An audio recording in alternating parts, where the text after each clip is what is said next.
The sound of shattering crystal echoed through Lumiere, Beverly Hills' most exclusive restaurant, as 7-year-old Lucas Santangelo hurled a $300 wine glass against the marble floor.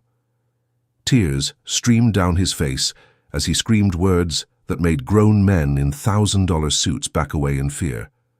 But Nora Fitzgerald didn't move. She knelt beside the broken child of America's most dangerous man. Her gentle voice cutting through his rage like a whisper in a hurricane. "I know your heart is hurting," she said softly, and for the first time in months, the little boy who terrorized nannies and bodyguards simply stopped. In that moment, surrounded by chaos and crystal shards, something shifted. The waitress, who was invisible to everyone else, had just seen what no one else could see. Not a monster's son, but a broken little boy who just wanted someone to stay. The black Escalade pulled up to Lumiere's valet stand at exactly 7 p.m., its tinted windows reflecting the golden California sunset. From the passenger seat, 7-year-old Lucas Santangelo pressed his small face against the glass, watching well-dressed couples disappear through the restaurant's gleaming doors. "Your father will meet you inside, young master," said Tony, the bodyguard assigned to Lucas for the evening. His voice carried the same careful tone everyone used around the boy, part respect for his father's name, part fear of his unpredictable temper. Lucas said nothing. At 7 years old, he had already learned that promises about his father were usually lies. Inside Lumiere, crystal chandeliers cast warm light over tables draped in crisp white linens. The restaurant buzzed with the quiet conversations of Los Angeles' elite, movie producers, tech moguls and politicians who paid $500 per plate for the privilege of being seen here.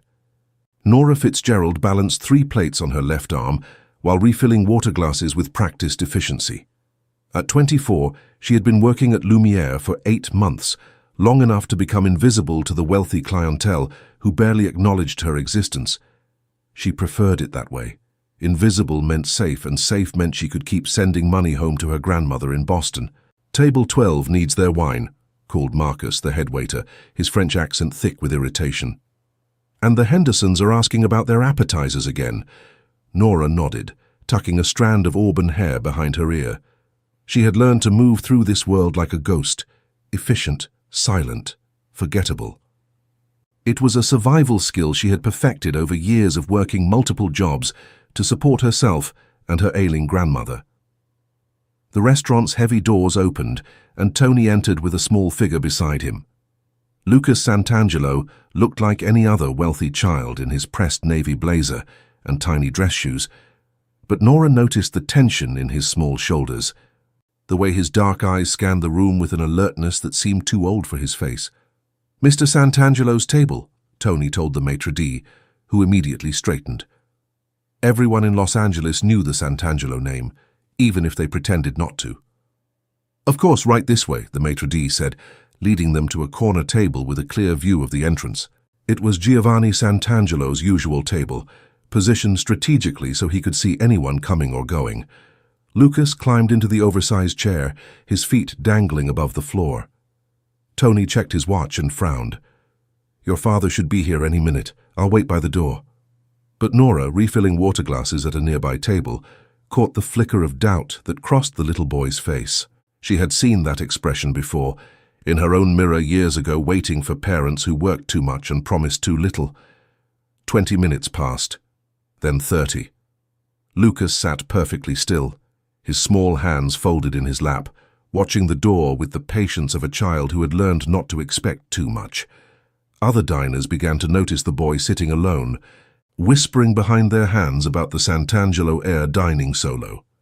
Nora approached the table carefully, her training warring with an instinct she couldn't quite name. "Would you like something to drink while you wait?" she asked gently. Lucas looked up at her with eyes that seemed far too serious for a 7-year-old. "Chocolate milk," he said quietly. "If you have it." "I'll see what I can do." Nora smiled, and for just a moment, Lucas's rigid posture relaxed slightly. She returned with a tall glass of chocolate milk, complete with a striped straw and a small plate of cookies she had convinced the kitchen to spare. "The cookies are on the house," she said, setting them down carefully. "Thank you," Lucas said, his voice barely above a whisper. It was perhaps the first genuine kindness he had received all day. Another 20 minutes crawled by. The chocolate milk sat untouched, and the cookies remained on their plate. Lucas continued his vigil, watching the door with the desperate hope of a child who still believed his father might appear. At 8:15, Tony's phone buzzed. He answered with a sharp, "Yeah?" then listened, his expression growing grim. He approached Lucas's table with obvious reluctance. "Young master," he said carefully, "your father has been delayed. Business emergency. He sends his apologies." The words hit Lucas like a physical blow. His small face crumpled for just a moment before he forced it back into careful neutrality. But Nora, watching from across the room, saw the exact moment the little boy's heart broke. "I want to go home," Lucas said quietly. "Your father requested you finish your dinner first," Tony replied, clearly uncomfortable with the lie. He's very sorry." That's when something inside Lucas snapped. The chocolate milk glass flew first, shattering against the wall in an explosion of brown liquid and crystal shards. Then came the plate of cookies, followed by the silverware, each piece clattering to the floor with increasing violence. "I hate him!" Lucas screamed, his 7-year-old voice carrying across the suddenly silent restaurant. "He promised! He always promises!" Diners turned to stare, some reaching for their phones to record the meltdown of the Mafia prince. Tony moved forward, but Lucas was beyond reason now, months of abandonment and confusion pouring out in a torrent of rage and tears. He grabbed the tablecloth and yanked, sending water glasses, bread plates, and silverware crashing to the marble floor. The sound was deafening in the elegant space, and several patrons began to leave, unwilling to witness the spectacle. "Nobody cares," Lucas sobbed, kicking at the fallen chairs. "Mommy left and Daddy doesn't want me." The words cut through the chaos like a knife. This wasn't just a tantrum. This was the raw, desperate cry of a child who felt utterly abandoned by the two people who were supposed to love him most. Tony tried to approach again, but Lucas threw a dinner roll at him, his small face red with tears and fury. The maitre d' hovered nearby, clearly torn between protecting his restaurant and avoiding the wrath of Giovanni Santangelo. And then, through the chaos, Nora moved. She didn't rush or shout commands. She simply walked calmly through the debris field, her soft-soled shoes crunching quietly on broken glass. She knelt down about 3 feet away from Lucas, close enough to reach him but far enough to give him space. "I know your heart is hurting," she said softly, her voice somehow carrying over his sobs. Lucas froze mid-throw, a breadstick still clutched in his small fist. He stared at her through tear-blurred eyes, as if he couldn't quite believe someone had actually spoken to him instead of about him. "Sometimes when our hearts hurt really bad," Nora continued in the same gentle tone, "we want to break things because we feel broken inside." Lucas's breathing began to slow, his chest still heaving with leftover sobs. The breadstick fell from his fingers. "But you know what I learned?" Nora asked, settling more comfortably on the floor among the broken dishes. "Breaking things doesn't fix the hurt. It just makes more broken pieces." "My daddy doesn't love me," Lucas whispered, the words barely audible. "Oh, sweetheart," Nora said, her heart breaking for this small, lost boy. "Sometimes grown-ups are really bad at showing love. That doesn't mean they don't feel it." Lucas looked at her with those two old eyes, searching her face for lies, but Nora's expression was open and honest, free of the careful fear that colored everyone else's interactions with him. "Will you help me clean this up?" she asked gently. "Together?" For a long moment, Lucas just stared at her. Then, slowly, he nodded. As they began picking up the larger pieces of broken dishes, neither of them noticed the figure who had appeared in the restaurant's doorway, Giovanni Santangelo, still in his business suit, watching his son kneel on the floor beside a waitress who had done what no one else could do. She had seen Lucas not as the dangerous heir to a criminal empire, but simply as a little boy who needed someone to care. Giovanni Gio Santangelo stood in the doorway of Lumiere, his presence immediately shifting the atmosphere in the restaurant. At 42, he commanded attention without effort, 6 feet of controlled power, in a perfectly tailored Armani suit, his dark hair touched with silver at the temples, and eyes that could freeze blood or melt hearts, depending on his mood. Tonight, those eyes were fixed on his son, who was carefully placing broken pieces of china into Nora's outstretched hands.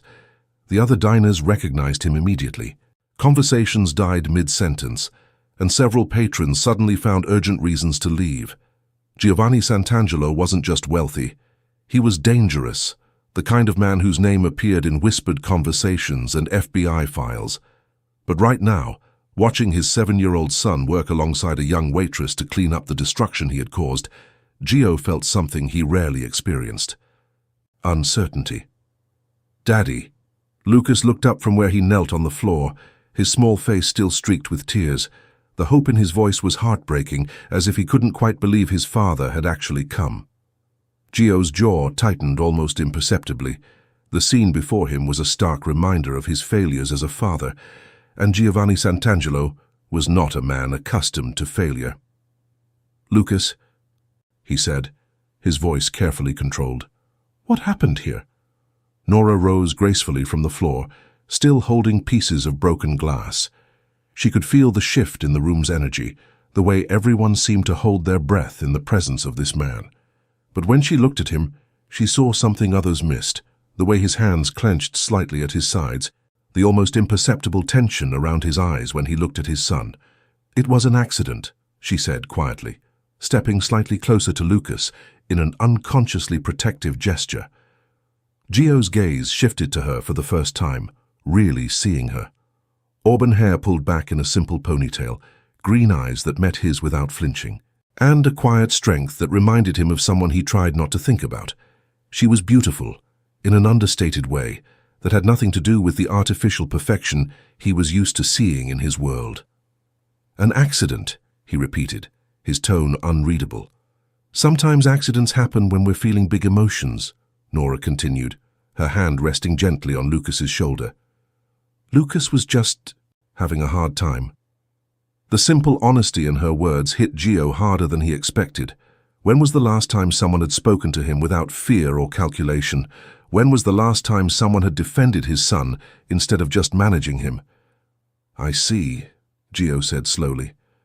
He looked around at the debris field: overturned chairs, broken dishes, chocolate milk staining the white tablecloth. The damage was significant but not irreparable, unlike other things in his life. Tony approached cautiously. "Boss, I tried to—" "It's fine, Tony." Gio cut him off, his eyes never leaving Lucas. "Wait in the car." As Tony retreated, Gio moved closer to his son. Lucas instinctively stepped back, bumping into Nora's legs. She steadied him with gentle hands, and Gio noticed how naturally the boy leaned into her touch. "Are you hurt?" Gio asked, crouching down to Lucas's eye level. It was a simple question, but loaded with meaning neither of them was ready to address. Lucas shook his head, but his lower lip trembled slightly. "I'm sorry, Daddy, I didn't mean to break everything." The words cut through Gio's chest like a blade. His son was apologizing for having emotions, for reacting like any 7-year-old would when abandoned and disappointed. It was exactly what Gio himself had learned to do at that age: apologize for feeling anything at all.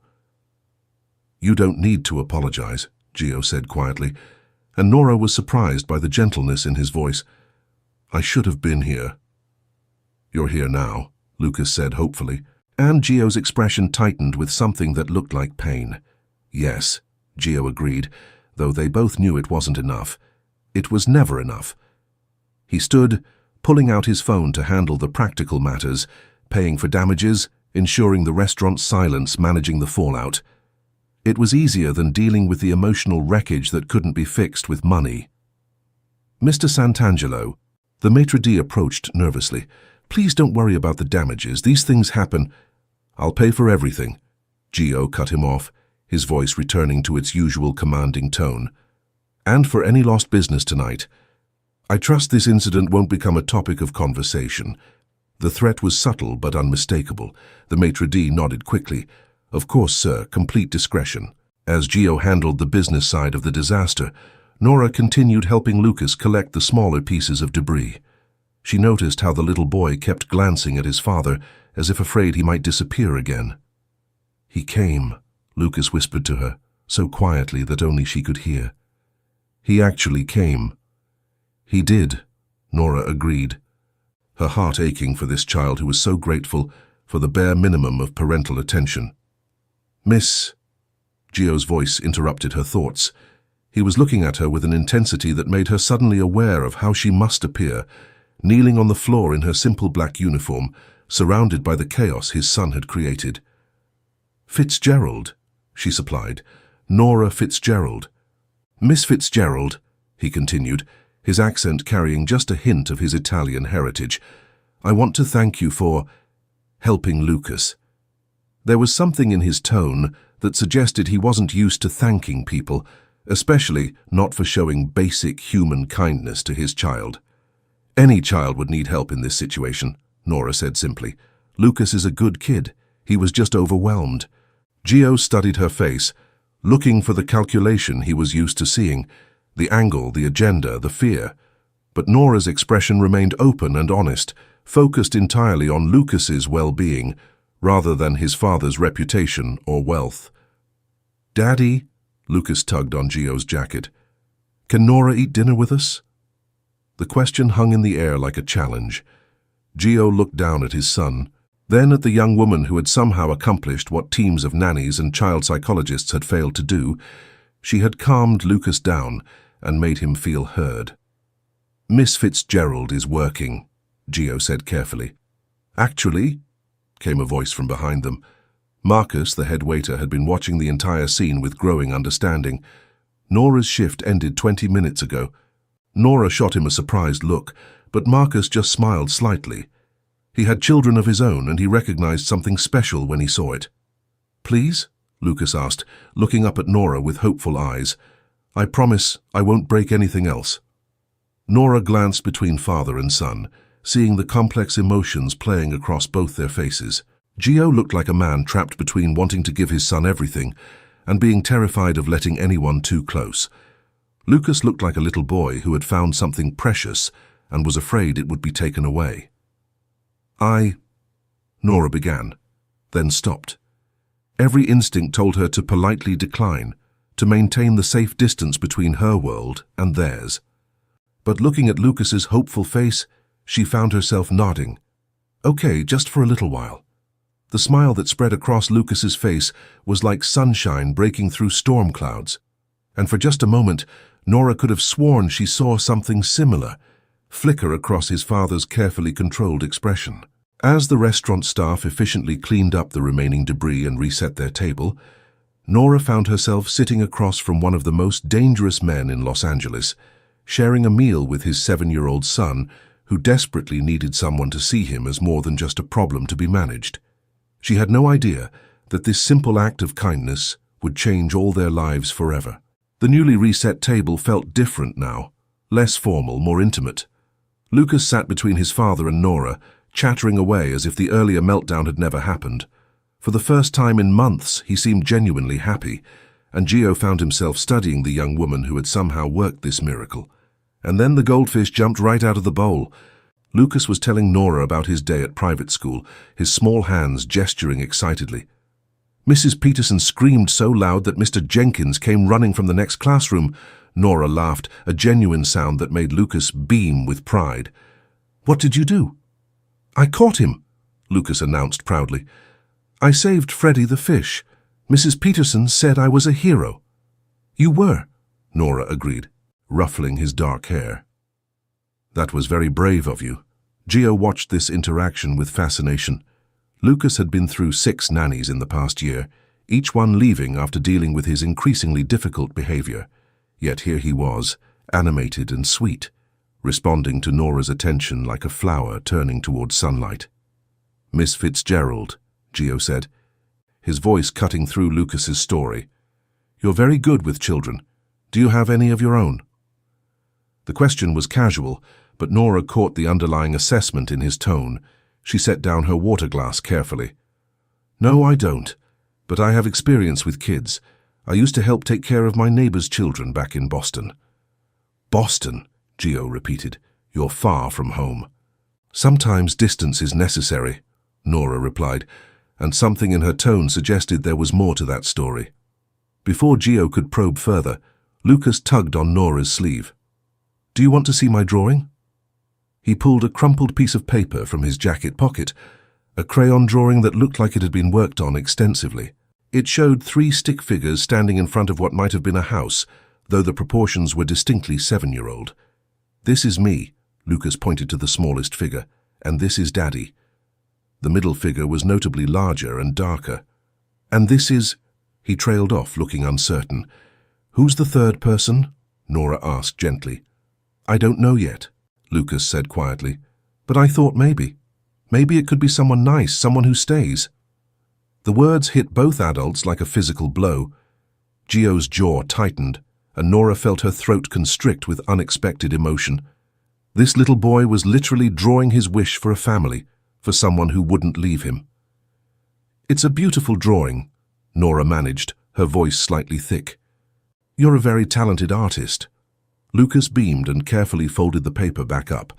"I'm going to finish it when I figure out who the third person should be." The waiter appeared to take their order, and Gio found himself in the surreal position of ordering dinner for 3, something he hadn't done since Isabella left. He watched Nora help Lucas decide between the chicken and the fish, patiently explaining the differences and letting him make his own choice. "The chicken, please," Lucas announced to the waiter, "with extra vegetables, because Nora says they make you strong." "When did I say that?" Nora asked, smiling. "Just now, with your eyes," Lucas said matter-of-factly, and Nora laughed again. Gio found himself studying that laugh, the way it changed her entire face. She was beautiful, but it was more than that. There was something genuine about her, something real in a world where he was surrounded by people who told him what they thought he wanted to hear. "So, Miss Fitzgerald," he said as their appetizers arrived, "what brought you to Los Angeles?" Nora hesitated, cutting her salad carefully. "Opportunity, I suppose. Better job prospects than Boston." It was a non-answer, and they both knew it. But Gio recognized the deflection. He used similar tactics himself when people asked too many questions about his business. "And you work at Lumiere full-time?" "Among other places," Nora admitted. "I also work at a coffee shop in the mornings and do some freelance bookkeeping on weekends." "3 jobs?" Gio's eyebrows rose slightly. "That's ambitious." "That's survival," Nora corrected quietly, then seemed to realize how that sounded. "I mean, I have responsibilities back home. My grandmother needs care and—" She trailed off, clearly uncomfortable with revealing too much personal information. "Your grandmother raised you?" Gio asked, his tone gentler now. Nora nodded. "After my parents died when I was 12, she's everything to me." Lucas looked up from his bread roll. "My mommy left," he announced matter-of-factly. "Daddy says she had to go away, but I think she just didn't want to live with us anymore." The silence that followed was deafening. Gio's face went carefully blank, and Nora could see the pain he was trying to hide. This was clearly not a topic they had discussed properly, and Lucas's casual acceptance of abandonment broke her heart. "Sometimes grown-ups have to make very difficult choices," Nora said carefully, glancing at Gio. "But that doesn't mean it's anyone's fault, especially not yours, Lucas." "That's what Daddy says too," Lucas replied, but there was doubt in his young voice. "But if she loved me, wouldn't she have stayed?" The question hung in the air like a challenge. Gio's hands clenched slightly around his wineglass, and Nora could see him struggling with how to answer. "Love is complicated," Nora said gently. "Sometimes people love us, but can't stay for reasons that have nothing to do with us. It doesn't make the love less real." It was a diplomatic answer, but Lucas seemed to consider it seriously. "Do you think she still loves me even though she's gone?" "I think," Nora said carefully, "that any mother would be lucky to have a son like you. You're kind and smart and brave. Those are the kinds of things that make people love you forever, no matter where they are." Lucas smiled at that, seemingly satisfied. But Gio was looking at Nora with an intensity that made her suddenly aware of how deeply she had just waded into their family's pain. "I'm sorry," she said quietly. "I didn't mean to overstep." "You didn't," Gio said, his voice rough. "You said exactly what he needed to hear." Their main courses arrived, and the conversation shifted to lighter topics. Lucas's school, his favorite movies, his opinions on various foods. Nora found herself relaxing despite the surreal nature of the situation. Lucas was charming and funny when he felt safe, and even Gio seemed to soften as the evening progressed. "Daddy," Lucas said as he finished his chicken, "can Nora come to our house sometime? I want to show her my room." Gio's fork paused halfway to his mouth. "Lucas, Miss Fitzgerald has her own life, her own responsibilities. But she could visit," Lucas persisted, "just to see my toys and maybe play a game." Nora felt the weight of both their gazes, Lucas's hopeful, Gio's unreadable. She was walking into dangerous territory, and she knew it. Getting involved with this family, no matter how much Lucas needed stability, was asking for trouble. But looking at the little boy's eager face, she found herself weakening. "Maybe sometime," she said carefully, "if your father thinks it's appropriate." "Please, Daddy." Lucas turned his full attention to Gio. "She's nice, and she doesn't get scared when I'm upset." Gio studied his son's face, seeing hope there that had been absent for months. Then he looked at Nora, this young woman who had somehow reached his child when no one else could. "We'll see," he said finally, and Lucas's face lit up as if he'd just been promised Christmas morning. As they finished dinner, Nora couldn't shake the feeling that she was standing at the edge of a cliff, about to make a decision that would change everything. But when Lucas slipped his small hand into hers as they prepared to leave, she realized it might already be too late to turn back. Some connections, she was beginning to understand, were stronger than common sense. 3 days after the restaurant incident, Nora was wiping down tables at the end of her shift when Marcus approached with an envelope. "This came for you," he said, his expression curious. "Hand-delivered by a man in a very expensive suit."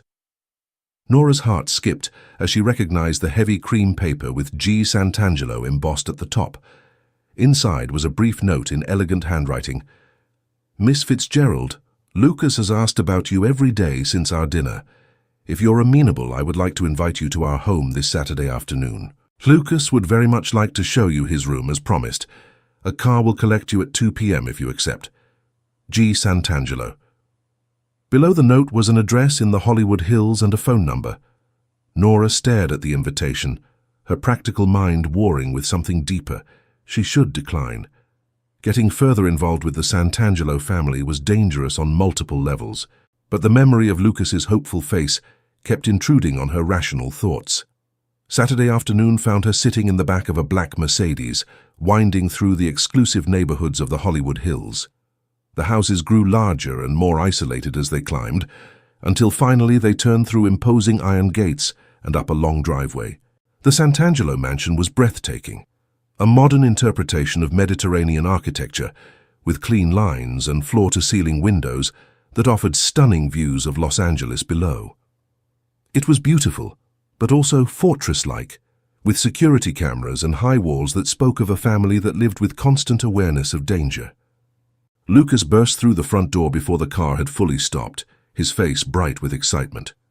"Nora, you came! I knew you would!"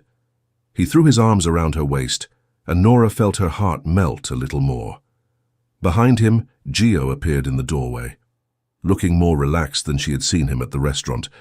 He was dressed casually in dark jeans and a white button-down shirt, but somehow still managed to look intimidating. "Welcome to our home," he said, his voice warm but careful. The interior of the house was as impressive as the exterior. High ceilings, expensive art, and furniture that probably cost more than Nora made in a year. But despite the luxury, there was something sterile about it, as if it were more showcase than home. "Come on," Lucas grabbed her hand. "I want to show you everything." He dragged her through room after room, chattering excitedly about various pieces of furniture and artwork. But Nora noticed what was missing. Family photos, personal touches, any sign that a child actually lived here. It was beautiful but cold like a museum. Lucas's room was different. Here, finally, was evidence of a 7-year-old's presence. Toys scattered on the floor, drawings taped to the walls, books stacked on every surface. It was the only room in the house that felt truly lived in. "This is my favorite truck," Lucas announced, showing her a large red fire engine. "And this is my art table where I do my drawings. And this is my bed where I sometimes have bad dreams." The casual mention of nightmares made Nora's chest tighten. "What kind of bad dreams?" "About Mommy," Lucas said matter-of-factly, sitting on his bed and swinging his legs. Sometimes I dream she comes back, but then I wake up and she's still gone. Nora sat beside him, careful not to disturb the stuffed animals arranged on his pillow. Dreams can be confusing sometimes. Do you ever have bad dreams? Lucas asked. Sometimes, Nora admitted. When I was little, I used to dream about my parents after they died. Did the dream stop? Eventually. But it took time. Lucas nodded solemnly, as if filing away this information for future reference. Daddy has bad dreams too. Sometimes I hear him walking around at night. Before Nora could respond, Gio's voice came from the doorway. Lucas, why don't you show Miss Fitzgerald the garden? The roses are blooming. There was something in his tone that suggested he had heard more of their conversation than he was comfortable with. Lucas jumped up eagerly, but Nora caught the look that passed between father and son, a moment of understanding that spoke of shared pain.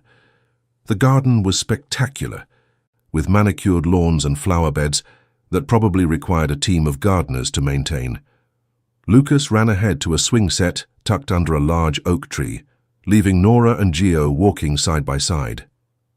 He talks to you, Gio observed quietly, about things he doesn't usually discuss. Children often find it easier to talk to people who aren't directly involved in their pain, Nora replied. Sometimes an outside perspective feels safer. Gio was quiet for a moment, watching his son pump his legs on the swing, trying to go higher. He's been having more nightmares lately. The school counselor thinks it's related to abandonment issues. The clinical term sounded strange coming from him, as if he were discussing someone else's child rather than his own son. Have you talked to him about what happened with his mother? Nora asked gently. Gio's jaw tightened. What's to discuss? She left. End of story. But it's not the end of the story for Lucas, Nora pointed out. He's 7 years old, and he doesn't understand why his mother would choose to leave him. He's probably blaming himself. He shouldn't, Gio said sharply. It wasn't his fault. But does he know that? Really know it?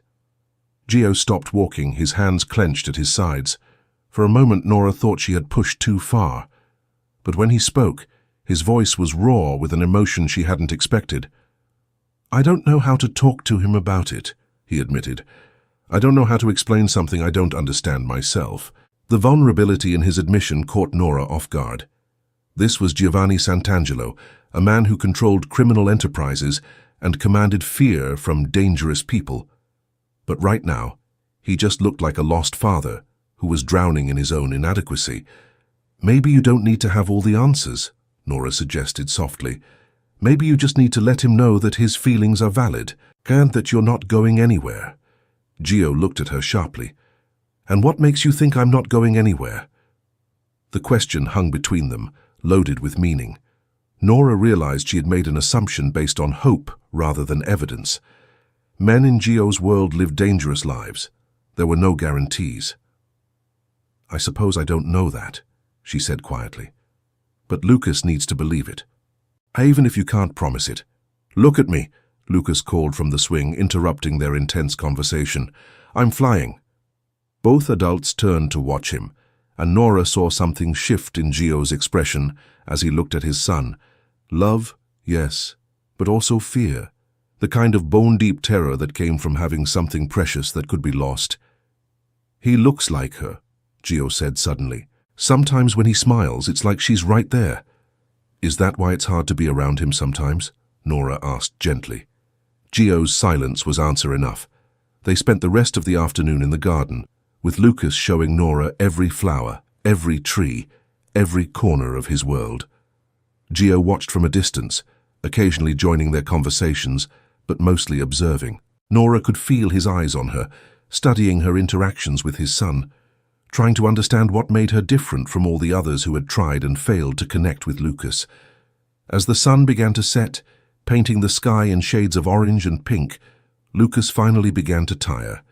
He curled up on a garden bench beside Nora, his head resting against her arm.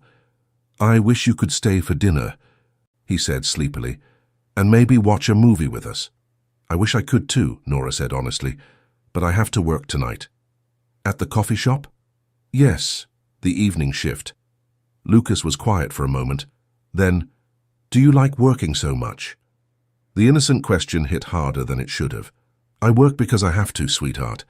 But I like meeting people like you." "People like me are probably pretty rare," Lucas said with 7-year-old wisdom. "Very rare," Nora agreed, pressing a kiss to the top of his head. When it was time to leave, Lucas hugged her tightly, making her promise to visit again soon. Gio walked her to the car, his expression unreadable. "Thank you," he said as the driver held the door open. "For today, for seeing him." "Thank you for trusting me with him," Nora replied. As the car pulled away, Nora looked back to see father and son standing in the doorway, Gio's hand resting protectively on Lucas's shoulder, both of them watching her leave. The image stayed with her all through her evening shift, a reminder that some connections transcended logic and safety. She was falling for both of them, she realized, the broken little boy who needed love, and the dangerous man who was trying so hard to be a good father, despite his own damaged past. It was a realization that should have terrified her. Instead, it felt like coming home. 2 weeks later, Nora had settled into an unexpected routine. She visited the Santangelo house twice a week, always in the afternoons when Lucas came home from school. What had started as a simple kindness had evolved into something deeper. She was becoming a constant in Lucas's life, and he was thriving under her attention. But on this particular Tuesday evening, everything changed. Nora was closing up the coffee shop where she worked her morning shifts when her phone rang. The number was unfamiliar, but something made her answer. "Miss Fitzgerald." The voice was tense, unfamiliar. "This is Dr. Martinez from Cedars-Sinai. You're listed as an emergency contact for Lucas Santangelo." Nora's blood turned to ice. "What happened? Is he okay?" "He's stable now, but he was brought in about an hour ago. There was an incident at his school. His father is unavailable at the moment. Can you come?" Nora didn't remember hanging up or locking the shop. She only remembered running, her heart pounding as she flagged down a taxi and gave the driver the hospital address. The pediatric emergency room was a maze of worried parents and crying children, but Nora spotted Lucas immediately. He was sitting on an examination bed, his small legs dangling over the edge, a large bandage covering his left temple. When he saw her, his face crumpled with relief. "Nora!" He reached for her, and she gathered him into her arms, careful of his injury. "I'm here, baby. I'm here. What happened?" "Some older kids at school," Lucas whispered against her shoulder. "They said mean things about Daddy, about our family. I got mad and pushed one of them, and he pushed me back." I hit my head on the playground equipment. Nora's heart clenched. Lucas was being bullied because of his father's reputation, and he was too young to understand why other children feared and resented him. "Where's your daddy?" she asked gently. "I don't know," Lucas said, his voice small. "The school called him, but he didn't come. Tony brought me here, but then he had to leave for work stuff." Dr. Martinez appeared, a kind-faced woman in her 50s. "You must be Miss Fitzgerald. Lucas has been asking for you. How is he?" "Minor concussion, but he'll be fine. We'd like to keep him for observation overnight, just as a precaution. Is there any way to reach his father?" Nora pulled out her phone and dialed the number Gio had given her. It went straight to voicemail. She tried again with the same result. "His father is in business," she said carefully. "Sometimes he's unreachable." Dr. Martinez nodded with the understanding of someone who had dealt with many different family situations. "Well, Lucas seems very comfortable with you. Would you be able to stay with him tonight?" "Of course," Nora said without hesitation. They moved Lucas to a private room, and Nora settled into the uncomfortable chair beside his bed. He fell asleep holding her hand, his small fingers curled around hers like a lifeline. It was nearly midnight when Gio finally appeared. Nora looked up to see him standing in the doorway, still in his business suit but disheveled in a way she had never seen him. His hair was messed up. His tie loosened, and there was something wild in his eyes that spoke of barely controlled panic. "How is he?" he asked quietly, moving to the other side of Lucas's bed. "Sleeping. Minor concussion, but he'll be okay." Nora studied his face. "Where were you?" Gio's jaw tightened. "Business. I couldn't get away." "He needed you," Nora said, her voice sharper than she intended. "He was hurt and scared, and you weren't there." "You think I don't know that?" Gio's voice was low but intense. You think I wanted to be in a warehouse dealing with a situation that could have gotten us all killed instead of being here with my son? The words hung between them, revealing more than he had probably intended. Nora realized that Gio's absence hadn't been a choice. It had been a necessity born of the dangerous world he inhabited. I'm sorry, she said quietly. I didn't understand. Gio sank into another chair, suddenly looking exhausted. No, I'm sorry. You dropped everything to be here for him when I couldn't. I owe you more than I can ever repay. They sat in silence for a while, watching Lucas sleep. Finally, Gio spoke again. This is why Isabella left, he said quietly. She couldn't handle the uncertainty, never knowing if I'd come home, never knowing if our lives were in danger. She said she couldn't raise a child in this world. But she left the child in this world, Nora pointed out gently. Gio's laugh was bitter. She tried to take him. I stopped her. Maybe I was wrong to do that. Maybe he'd be better off somewhere else with someone who could give him a normal life. Is that what you really believe? Gio looked at his sleeping son, and Nora saw the love and fear warring in his expression. I believe that loving me is dangerous for anyone. Lucas doesn't see danger when he looks at you, Nora said softly. He sees his father, the person he loves most in the world. And what do you see? Gio asked, his eyes meeting hers across the hospital bed. The question was loaded with meaning, and Nora felt the weight of her answer. What did she see? A dangerous man who controlled criminal enterprises? A devoted father struggling with impossible circumstances? A broken person trying to heal from his own childhood trauma? I see someone who's trying to be better than the hand he was dealt, she said finally. Someone who loves his son enough to question whether that love is enough. Gio stared at her for a long moment. You should walk away, he said quietly. From this, from us. You're a good person, Nora. You deserve a safe, normal life. What if I don't want safe and normal? Nora asked, surprising herself with her honesty. Then you don't understand what you're saying, don't I? Nora leaned forward. I've been coming to your house for 2 weeks. I've seen how you look at Lucas, how you're trying to be the father you never had.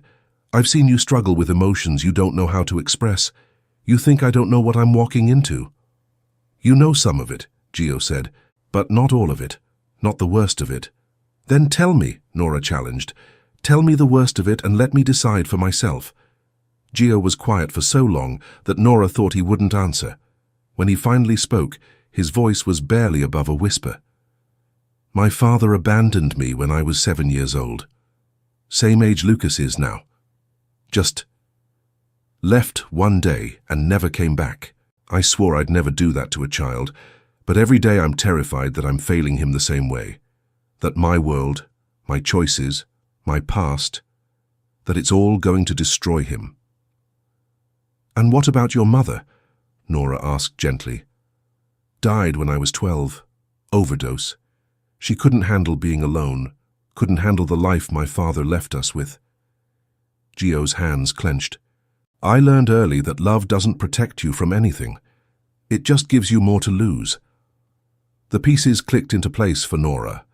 Gio's emotional distance, his struggle with expressing affection, his terror of letting anyone get too close. It all stemmed from a 7-year-old boy who had been abandoned by the person who was supposed to protect him. You're not your father, she said firmly. How can you be sure? Because your father wouldn't be sitting in this hospital room at midnight, terrified that he'd failed his son.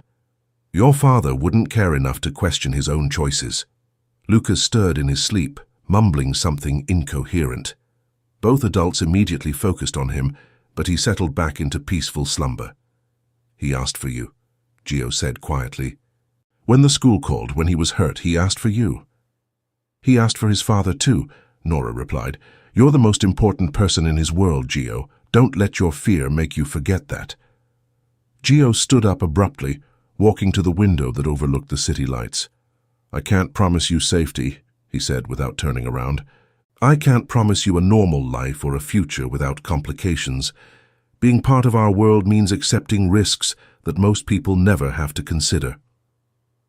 "I'm not asking for promises," Nora said.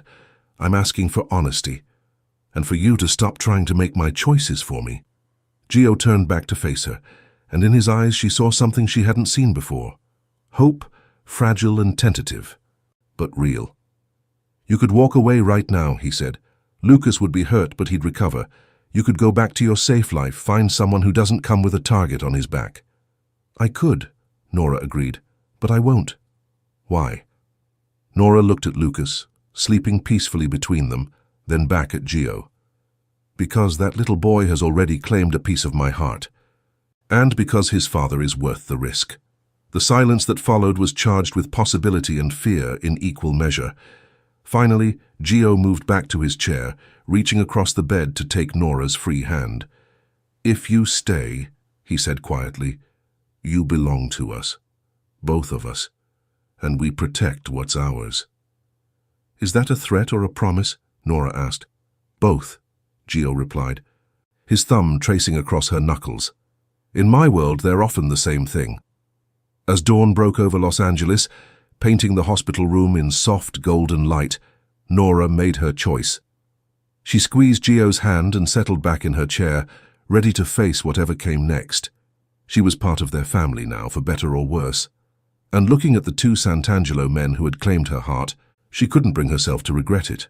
Some risks, she was learning, were worth taking, years later. The sound of laughter echoed through the garden of the Santangelo mansion as Lucas, now 10 years old, chased his younger sister around the rose bushes. At 3, Maria Santangelo was a perfect combination of her parents, her father's dark eyes and determined chin, her mother's auburn hair and gentle spirit. "Careful, you two!" Nora called from where she sat on the garden bench, one hand resting on her rounded belly. At 6 months pregnant with their second child, she had finally learned to delegate the more energetic activities to others. Gio emerged from the house, loosening his tie as he walked toward his family. At 45, he had aged well, though there were more lines around his eyes. Laugh lines, Nora liked to point out, earned through years of happiness he had never expected to find. "How was your day?" Nora asked as he settled beside her on the bench. "Long," he admitted, pressing a kiss to her temple. "But better now." Lucas bounded over, his school uniform grass-stained and his hair messed up. "Daddy, guess what happened at school today?" "What happened?" Gio asked, automatically checking his son for injuries, a habit he had never quite broken. "Tommy Martinez said his dad could beat up my dad in a fight," Lucas announced proudly. "So I told him my dad doesn't need to fight anymore because he's got better things to do, like teaching me to drive and helping Maria with her puzzles and making sure Mama doesn't lift heavy things." Nora and Gio exchanged a look over Lucas's head. In the 3 years since they had married, Gio had gradually transitioned away from the more violent aspects of his business, focusing instead on legitimate enterprises. It hadn't been easy, and there were still dangers, but he had kept his promise to give his family the safest life possible within their circumstances. "And what did Tommy say to that?" Nora asked. "He said that sounded pretty cool, actually," Lucas grinned. "And then he asked if you could teach his dad how to make pancakes like you do." "I think I could manage that," Nora laughed. Maria toddled over, her small arms reaching up for her father. "Daddy, up!" Gio lifted her easily, settling her on his lap. "Did you have a good day with Mama?" "We painted," Maria announced, "and read stories, and Mama let me help make cookies." "Did you save any for Daddy?" Gio asked seriously. Maria giggled and nodded toward the house. "In the kitchen, but Lucas ate 3 already." "I was quality testing," Lucas protested. "Someone has to make sure they're safe for pregnant ladies and little kids." "Very responsible of you," Gio said solemnly, though his eyes twinkled with amusement. As the sun began to set, painting the sky in familiar shades of orange and pink, the family settled into comfortable conversation. Lucas told them about his upcoming school play. Maria babbled about her day in the mix of English and Italian she had picked up from her father, and Nora shared news from her weekly calls with her grandmother in Boston. "Nonna wants to know when she can visit again," Nora said. "She's threatening to fly out here by herself if we don't invite her soon." "She's welcome any time," Gio said. "Lucas needs to practice his Italian anyway." I know lots of Italian, Lucas protested. Ti amo, papa, si? Very impressive, Gio agreed, his voice soft with emotion. Even after all these years, hearing his children say they loved him still affected him deeply. Later, after the children were bathed and tucked into bed, Nora and Gio sat on their bedroom balcony, looking out over the city lights. Nora was curled against Gio's side, his arm wrapped protectively around her. "Do you ever regret it?" Gio asked quietly. "Choosing this life?" It was a question he asked occasionally, usually when something in his business world reminded him of the risks his family faced because of his past. "Never," Nora said firmly. "Do you regret letting me stay that night in the hospital?" "Never," Gio echoed, pressing a kiss to her hair. "Though I still think you're crazy for choosing us." "Crazy like a fox," Nora murmured. "I got the best deal possible, a husband who loves me, children who make me laugh every day, and a life that's never boring." "Never boring is one way to put it," Gio said dryly. They sat in comfortable silence for a while, watching the city below. Finally, Nora spoke again. "Lucas asked me something today while you were at work." "What?" "He wanted to know if the baby would be a boy or a girl, and when I said we wanted it to be a surprise, he said he hoped it would be a boy so he could teach him how to be brave like his daddy." Gio's arm tightened around her. "And if it's a girl?" "Then he'll teach her how to be strong like her mama," Nora finished with a smile. "Either way, he's already planning to be the best big brother in the world." Gio was quiet for a moment, processing the weight of his son's words. "He thinks I'm brave?" "He thinks you're a hero," Nora corrected gently. "The man who protects his family and keeps them safe. The father who shows up to every school play and soccer game, who helps with homework and reads bedtime stories. That's the man he sees when he looks at you." "Sometimes I still can't believe this is real," Gio admitted, "that I get to have this, a family who loves me, children who aren't afraid of me, a wife who sees the best in me, even when I can't see it myself." "Believe it," Nora said, placing her hand over his heart. "This is your life now, our life, and it's only going to get better." From down the hall came the sound of little feet padding across the floor, followed by Lucas's voice calling softly, "Mama, Daddy?" Maria had a bad dream. They found both children in Maria's room, Lucas sitting on the edge of her toddler bed, gently patting her back while she sniffled into her stuffed elephant. "What's wrong, sweetheart?" Nora asked, settling carefully on the other side of the bed. "Scary monster," Maria whispered, "in the closet." "Well, we can't have that," Gio said seriously, moving to the closet and opening the door wide. "Let's see. No monsters in here, just clothes and toys." "Maybe it's hiding," Maria said uncertainly. "You know what?" Lucas said importantly. "Monsters are afraid of families that love each other. Daddy told me that once. As long as we're all together, no monsters can get us."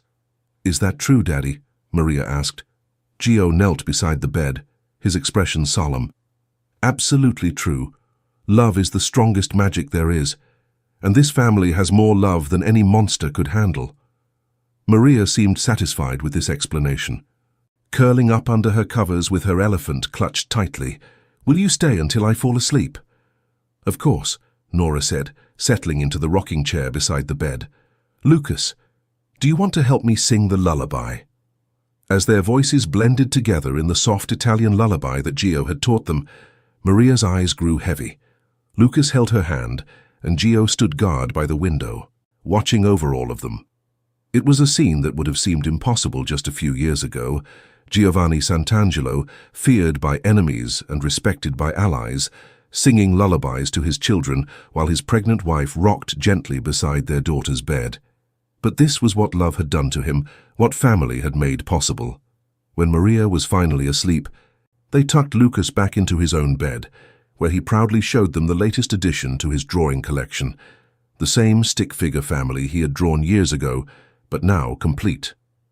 The third figure was clearly Nora, with long hair and a big smile, standing between him and his father. And now there were two more figures, a smaller girl with curly hair and another tiny figure that he had labeled Baby. "It's perfect," Nora whispered, kissing his forehead, "just like our family." "I love you, Mama," Lucas said sleepily. I love you, Papa. Thank you for making our family complete." As they turned off the lights and closed his door, Gio caught Nora's hand in the hallway. "Thank you," he said quietly. "For what?" "For seeing him that night in the restaurant, for staying when you should have run, for loving us when we didn't know how to love ourselves." He paused, his voice thick with emotion. "For making me a better man than I ever thought I could be." "You did that yourself," Nora said, reaching up to cup his face.